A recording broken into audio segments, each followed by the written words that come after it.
প্ৰিয় দৰ্শক আমি পুৱাৰে পৰা আপোনালোকক কেইবাগৰাকীও পাঠক আৰু পাঠিকাৰ গীত শুনাইছোঁ আৰু এই মুহূৰ্তত আমাৰ সৈতে সংযুক্ত হৈছে ৰজালী তালুকদাৰ আৰু এইবাৰ আমি আগবঢ়াইছোঁ আপোনালোকলৈ বুলি ৰজালী তালুকদাৰৰ দলটোৰ হোলী গীত ঠিক আছে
ধন্যবাদ খুব ধুনীয়া ধন্যবাদ জ্ঞাপন কৰিছোঁ আৰু ৰূপালী তালুকদাৰ যিহেতু আপুনি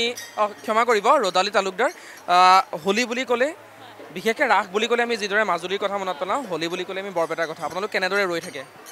আমাৰ আচলতে সত্ৰনগৰী বৰপেটা দৌল উৎসৱৰ বাবে বিখ্যাত গতিকে সকলোৱে জানে আৰু আমাৰ আচলতে এই দৌলটোৰ কাৰণে আমি ৰৈ থাকোঁ গোটেই বছৰটো ৰৈ থাকোঁ আমাৰ বাবে দৌলটো বহুত বেছি স্পেচিয়েল হয় বৰপেটাবাসীৰ বাবে গতিকে আমাৰ বহুত ধুনীয়া প্ৰিপেৰেশ্যন চলে হাতীয়ে আমাৰ যিহেতু ঠাইবোৰত হাতীয়ে বুলি কয় তো হাতীয়ে আমাৰ হোলী গীতৰ আখৰা চলি থাকে বহুত দিনৰ পৰা আৰু ময়ো যিহেতু বাহিৰত থাকোঁ কিন্তু এই দৌল বুলি ময়ো আহিছোঁ মানে যোনে কৰ্মব্যস্ততাৰ বাবে সকলোৱে বাৰু ব্যস্ত হৈ থাকে কিন্তু দৌল বুলি ক'লে আমাৰ যিটো আৱেগ হয় গতিকে আৱেগটোৰ বাবে আমি মানে বৰপেটালৈ দৌৰি আহোঁ আৰু আমাৰ প্ৰিপেৰেশ্যন যথেষ্ট চলি আছে আৰু এতিয়া ধন্যবাদ জ্ঞাপন কৰিছোঁ দলটোক আৰু আমাক সহযোগিতা আগবঢ়োৱাৰ বাবেও পুনৰবাৰ ধন্যবাদ থেংক ইউ